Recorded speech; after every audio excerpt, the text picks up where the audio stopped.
Friends, एक बार फिर आपके सामने एक नई प्रेजेंटेशन लेके हाजिर हैं। Economic challenges to Pakistan. इसमें हम देखेंगे कि पाकिस्तान को क्या क्या इकोनॉमिक चैलेंजेस फेस करने पड़ रहे हैं और इसके साथ साथ जनरल प्रॉब्लम्स भी देखेंगे पाकिस्तान के। मैं हूं Mohammad Naufal Safan, blogster Naufal academy. अगर आपको मेरा वीडियो पसंद आए तो प्लीज़ लाइक और सब्सक्राइब ज़रूर कर दीजिएगा। सबसे पहले तो हम ये जान लें कि what is current account deficit. तो याद रखिए कि करंट अकाउंट डेफिसिट दरअसल वो नुकसान है या वो खसारा है जो कि बेसिकली इस वजह से होता है कि जब कोई मुल्क अपनी कमाई से ज़्यादा ख़र्चा करने लग जाता है तो वो जो ज़्यादा ख़र्चा होता है वो उसका करंट अकाउंट डेफिसिट होता है। यानी कि लेट सपोज़ कि अगर एक मुल्क की कमाई जो है वो 100 रुपया है और वो ख़र्चा 150 रुपया कर रहा है तो उसका करंट अकाउंट डेफिसिट जो है वो 50 रुपया हो जाएगा। तो ठीक है, ये exports minus imports of goods and services, ये जो है इसकी टेक्निकली आप कह सकते हैं, क्योंकि किसी भी मुल्क की जो कमाई होती है वो दरअसल उसकी एक्सपोर्ट्स होती है, बेसिकली एक्सपोर्ट्स होती है। और इसके अलावा भी ज़राए हो सकते हैं जिसमें रेमिटेंसेस भी हैं, लेकिन जो है वो बेसिकली एक्सपोर्ट्स माइनस इंपोर्ट्स आप कह सकते हैं कि ये करंट अकाउंट डेफिसिट के की जो है टेक्निकल डेफिनेशन है। और साथ में मैं आपको ये बता दूं कि इन दिसंबर 2022 current account deficit is 1221 million US dollars. जो प्रेजेंटेशन है ये तकरीबन मार्च के एंड में बना रहा हूँ, 2023 के मार्च के एंड में बना रहा हूँ। तो मेरे पास जो डेटा है वो इस वक्त दिसंबर 2022 का। चलते हैं अपने टॉपिक की तरफ। तो what are the major problems in Pakistan. तो नो डाउट पाकिस्तान आज गुर्बत, भूख, बेरोज़गारी, जहालत, सेहत, करप्शन, एनर्जी की कमी, सियासी इंतशार, बढ़ती हुई महंगाई, टेररिज्म, ओवर पॉपुलेशन और शदीद इकनॉमी के क्राइसिस में जकड़ा नज़र आता है। और यूँ इन सब में सबसे बड़ा मसला कमज़ोर होती हुई इकनॉमी को संभालना बन जाता है। तो ये प्रॉब्लम्स हैं और इसमें सबसे बड़ा प्रॉब्लम जो है वो इकनॉमी की कमज़ोरी है। और इकनॉमी की कमज़ोरी को ही हम आप इकनॉमिक क्राइसिस कह सकते हैं। तो दूसरा सवाल ये बनता है कि what are the major economic challenges to Pakistan. तो याद रखिएगा पाकिस्तान जो है वो दुनिया की 41st लार्जेस्ट इकनॉमी है बाय जीडीपी। ठीक है जी।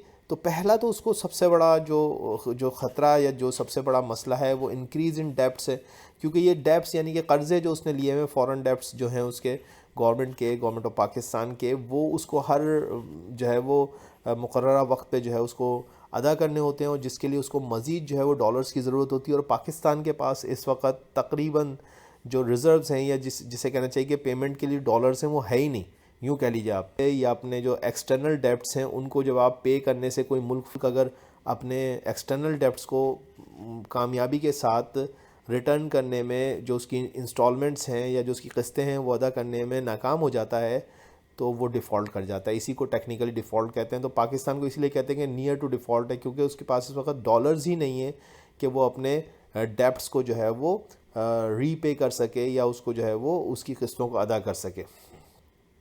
डिक्रीज़ इन एक्सपोर्ट्स, और साथ में पाकिस्तान की जो इकनॉमी है उसकी जो इकनॉमिक चैलेंजेस हैं उसमें सबसे इंपॉर्टेंट चीज़ जो है वो डिक्रीज़ इन एक्सपोर्ट्स है कि उसकी एक्सपोर्ट्स जो हैं वो दिन ब दिन जो है वो गिरती चली जा रही हैं। नंबर 3, जाहिर सी बात है कि लो सेविंग्स हैं। कोई सेविंग्स नहीं है गवर्नमेंट की, कोई भी ऐसी पॉलिसीज़ नज़र नहीं आती हैं कि जिससे कि लगे कि पाकिस्तान की गवर्नमेंट जो है वो सेविंग्स की तरफ जा रही है। इकनॉमिक्स की एक बहुत बड़ी जो उसूल है वो यही है कि जब आप की कमाई कम हो जाती है तो आप जो है वो सेविंग्स की तरफ चले आते हैं, यानी कि अपने ख़र्चों को बचाना शुरू कर देते हैं। ख़र्चों की कमी को ही जो है वो सेविंग्स कहते हैं। इन्वेस्टमेंट जो है बिल्कुल लो साइड में पाकिस्तान में, फ़ॉरेन डायरेक्ट इन्वेस्टमेंट। तो फ़ॉरेन डायरेक्ट इन्वेस्टमेंट पाकिस्तान में तकरीबन ना होने के बराबर ही है। ये भी एक इसकी इकनॉमी को चैलेंज है। लो टैक्सेशन, जाहिर सी बात है पाकिस्तान के साथ शुरू से ये मसला रहा है। गुज़िश्ता 76 साल से यही मसला है जब से पाकिस्तान बना है। और पाकिस्तान की गवर्नमेंट जो है वो टैक्स कलेक्शन के अंदर जो है वो कहीं पे भी कामयाब नज़र नहीं आती है। Lake of policy and implementation, ये भी एक इम्पॉर्टेंट चीज़ है कि पॉलिसीज़ बनती तो हैं, उस पर इम्प्लीमेंटेशन नहीं होता और कभी कभी तो पॉलिसीज़ बन ही नहीं पाती हैं। अब ये जो है वो एक्सेसिव टैक्सेशन क्या है। तो एक्सेसिव टैक्सेशन बेसिकली आप इसको यूँ समझ लीजिए कि गवर्नमेंट जो है वो जब टैक्स कलेक्शन उसकी लो हो जाती है तो फिर वो इनडायरेक्ट टैक्सेशन की तरफ चली आती है। इनडायरेक्ट टैक्सेशन का मकसद है कि वो फिर साबुन की बट्टी पे भी जो है वो टैक्स लगाती है, वो एक कलम के ऊपर भी टैक्स लगाती है। तो वो फिर हर चीज़ पे, यानी कि आटे, दाल, घी, हर चीज़ पे वो टैक्स लगाना शुरू कर देती है اور اس کے ذریعے سے پھر وہ ٹیکس کلیکٹ کرتی ہے، اور جو کہ مہنگائی کا سبب بنتا ہے. اور پھر یہ جو ٹیکس ہوتا ہے یہ غریبوں کے اوپر جو ہے وہ پڑ جاتا ہے، جو کہ انصاف کا تقاضا نہیں ہے. ٹیکسیشن جو ہے وہ ڈائریکٹ زیادہ بہتر رہتی ہے، یعنی کہ جس سے ٹیکس لینا ہے اسی سے ڈائریکٹ ٹیکس لیا جائے.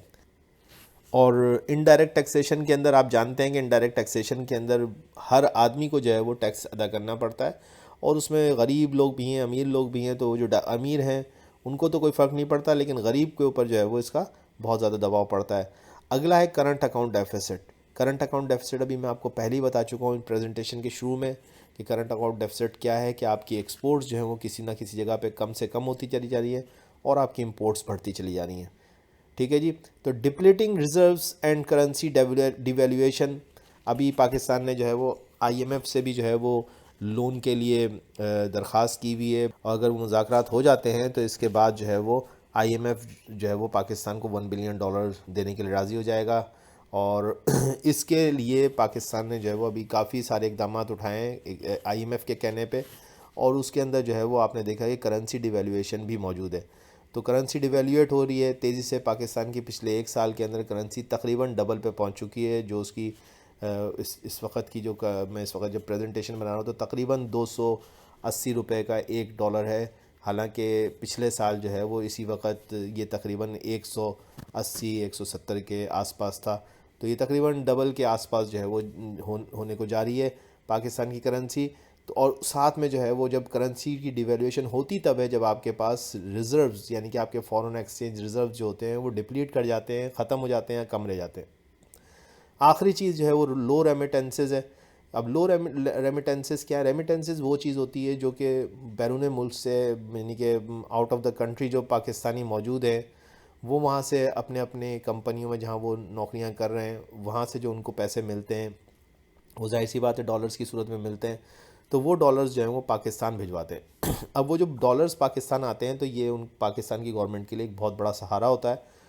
اور یہ تقریباً پاکستان کی جو 2021 کا جو ریکارڈ کلیکشن ہے وہ یہ کہتا ہے کہ تقریباً 9% جی ڈی پی کا جو ہے وہ آپ کی ریمیٹنسز تھے. جو بھی آپ کی گراس ڈومیسٹک پروڈکٹس ہیں اس کے اندر 9% 2021 کے اندر آپ کے ریمیٹنسز سے، جو کہ ایک اچھی مقدار ہے. اس سال جو ہے وہ گورنمنٹ کو بہت سیویئر فیس کرنا پڑ رہا ہے، اور اس سال کافی کم ہے ریمیٹنسز، اور جس کی وجہ سے پھر وہی آپ نے دیکھا کہ ریزروز جو ہیں ڈپلیٹ ہوئے ہیں، اور ریزروز کے ڈپلیٹ ہونے کی وجہ سے کرنسی ڈیویلیویشن ہوئی، اور کرنسی کی ڈیویلیویشن سے مہنگائی بڑھ رہی ہے. ٹھیک ہے جی. تو یہ اکنامک چیلنجز میں نے تھوڑے سے آپ کو سمرائز کیے. اب اس کا سولوشن کیا ہے؟ اس کا سولوشن یہی ہے کہ ڈی سینٹرلائزیشن ایک چیز ہوتی ہے کہ لوکل گورنمنٹ جو ہے کولابریٹ کرتی ہے پروونشل گورنمنٹ سے، اور پروونشل گورنمنٹ جو ہے کولابریٹ کرتی ہے فیڈرل گورنمنٹ سے. اور اس وقت پاکستان کے اندر یہ کہیں پہ بھی نظر نہیں آتا ہے. پھر اس کے ساتھ ساتھ جو ہے وہ انٹرسٹ ریٹ کو گورنمنٹ کم کرتی ہے، یعنی کہ کم سود کے اوپر جو ہے وہ قرضے دیتی ہے، جس کی وجہ سے آپ کی انڈسٹریز جو ہیں وہ گرو کرتی ہیں. اس وقت یہ بھی بہت زیادہ تاریخ کی بلند ترین سطح پہ اس وقت جو ہے وہ پاکستان کے اندر انٹرسٹ ریٹ ہے، جو کہ 20% ہے، جو کہ بہت زیادہ ہے. تو اس کو بھی کم ہونا چاہیے. اب کچھ چیلنجز کو میں نے اوور آل جنرلائز کیا ہوا یہاں پہ، یہ بھی ہم دیکھ لیتے ہیں جلدی سے کہ Pakistan is already in a default situation. یقیناً ڈیفالٹ سچویشن میں فارن ایکسچینج ریزروز تقریباً خالی ہیں. اس کے علاوہ جو ہے وہ آپ جو ہے وہ نہ صرف یہی نہیں کہ اب گزشتہ سال کے دوران میں پاکستان کے نہ صرف ایکسٹرنل ڈیپٹس ہی نہیں بڑھے، یعنی کہ بیرونی قرضے ہی نہیں بڑھے، بلکہ پاکستان کے انٹرنل ڈیپٹس بھی مزید بڑھتے چلے جا رہے ہیں، جس کو ہم گورنمنٹ کی لوکل بورنگ کہتے ہیں. یعنی کہ بینکوں سے قرضہ لیا ہوا مختلف اداروں کے پیسے جو ہیں وہ گورنمنٹ کے اوپر چڑھ گئے جو کہ اس کو دینے ہیں، یہ ایک اور اس کے اوپر قرضے بڑھتے چلے. انفلیشن جو ہے وہ ملک کی اس وقت تاریخ کی سب سے جو ہے بلند ترین سطح کے اوپر ہے. پیٹرولیم کی کموڈیٹیز کی پرائز جو ہیں وہ اس وقت دن بدن بڑھ رہی ہیں اور رک نہیں رہی ہیں اور مزید بڑھتی چلی جا رہی ہیں. ساتھ میں جو ہے وہ 2 پروونسز کے جو ہے وہ الیکشنز اس وقت ڈیو ہیں. اور پھر ساتھ میں ایک اور مصیبت ریٹرن آف ٹیررزم ہے. اسلام آباد کے اندر جو ہے وہ ہائی سیکیورٹی الرٹ ہے. خیبر پختونخوا کی کئی جو ہے وہ گورنمنٹ کی انسٹالیشنز کے اوپر جو ہے وہ اٹیک ہوئے ہیں، ٹیررسٹ اٹیکس ہوئے ہیں.